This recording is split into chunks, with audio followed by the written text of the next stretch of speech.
be perfectly honest with you, I have been postponing my trip to New Orleans because I don't want to get my heart broke any more than it already was. Right. So, but fuck it.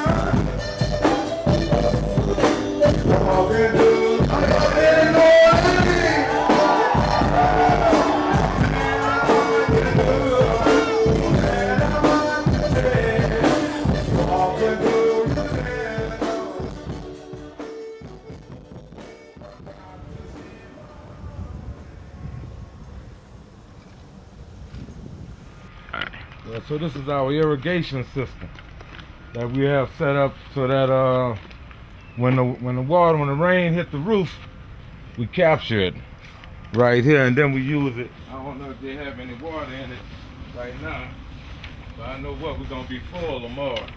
Yeah. That's all rainwater. Yeah. So you collect the rainwater and you reuse it? Or you Yeah. After we collect it, we use it to irrigate our garden. This is our compost toilet. Okay. All right. But instead of using water, we use grass and sawdust. So would you just put it inside? That's all you do. Just take a scoop of it after you get through and pour it in there, and then we set it over here. And after 6 months, we check it, and then we put worms in it.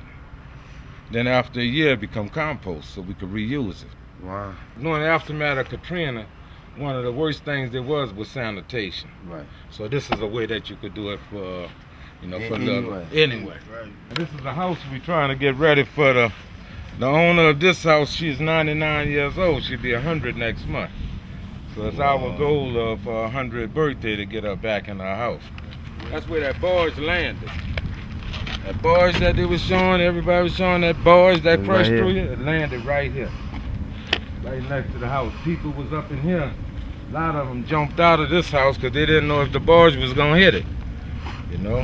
And a lot of them perished. So where did you go when all this is going on, bro?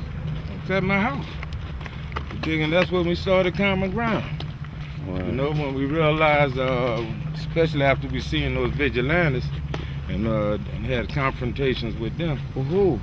Huh? The vigilantes? Shit, man. They was coming down here to do what? And listen, everywhere that had a predominantly white neighborhood, they had vigilantes in them.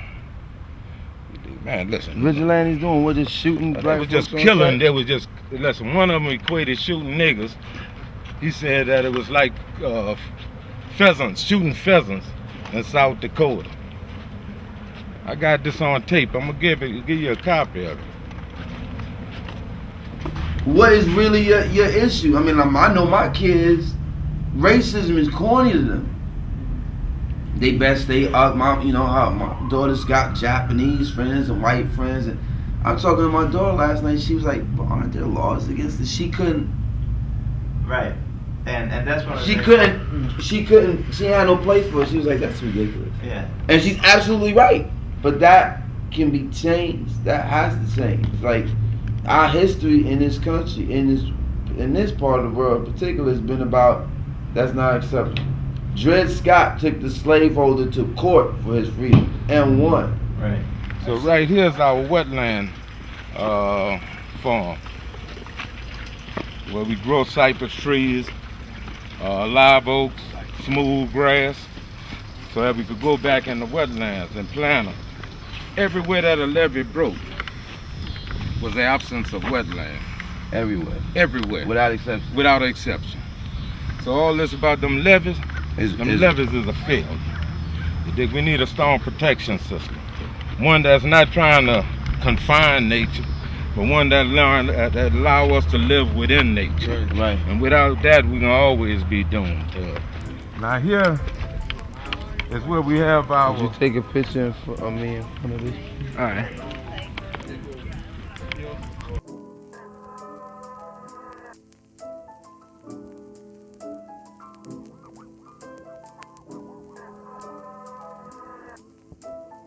Here, everything from shoes. Calvin is who run the distro for us. Peace, brother Calvin. What's up, man? How y'all doing, man? Calvin, tell him how much we pay you for this. Huh? Nothing.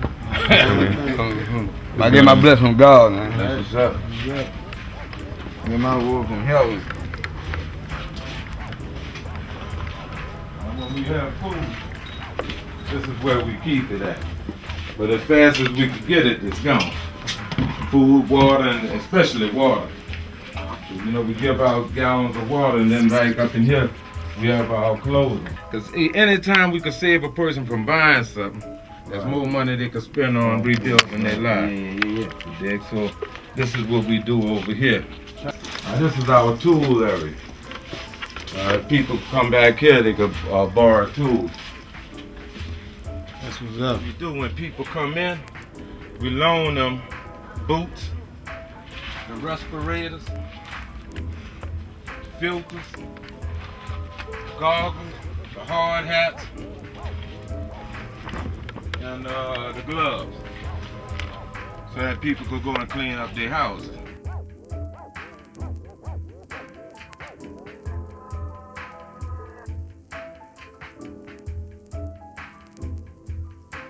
Community organizing that we have done. Right. Look at these churches.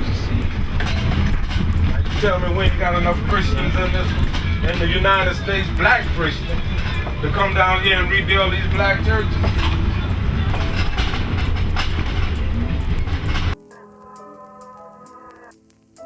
How you expect a community to recover?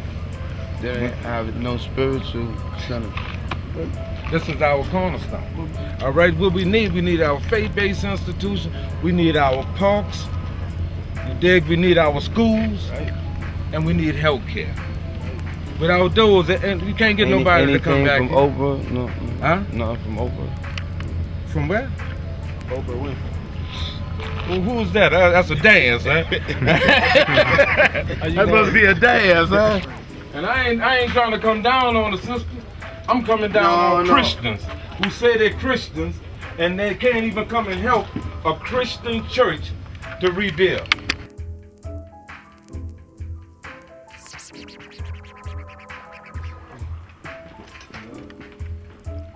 Now how can a person say I'm a Christian in America? This is what's happening. You dig? Oh, I'm a black Christian. Right now we have just taken control of a church, Wetland Methodist Church in New Orleans. The church was founded in 1847.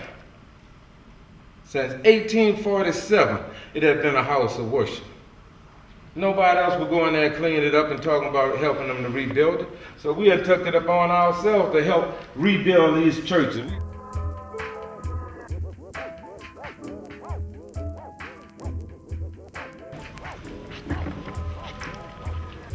Now how can you justify this? There you go. Look how easy it went. Right. People from everywhere should be doing whatever they can to support the real reconstruction of the city. You go down to the 9th Ward and it's just like, okay, you know, what is it really all about at the end of the day? Like, you know, particularly if you come from poor communities, you come from black communities in this country, and you see that it's just a casual systemic indifference to black life, you have to respond. It's a survival issue. Either we're gonna fix this or we're gonna just agree to be slaves. And that don't honor nothing that we ever been about. If this ain't a priority, then like, what is? My name is Mos Def, and that's my 2 cents, and it's worth something.